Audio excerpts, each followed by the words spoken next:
કુંતાજીએ ભગવાનની બે હાથ જોડીને પ્રાર્થના કરી છે.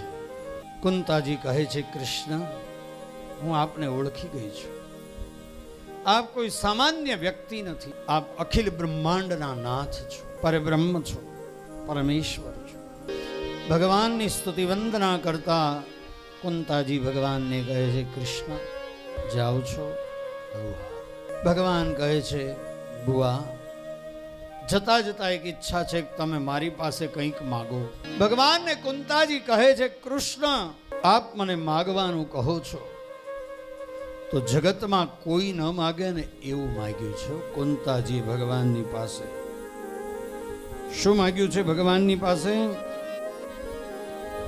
કહ્યું કે હે કૃષ્ણ, તમારે જો આપવું જ હોય ને તો મને દુઃખ આપો.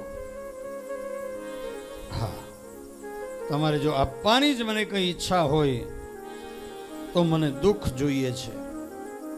કારણ કે મને ખબર છે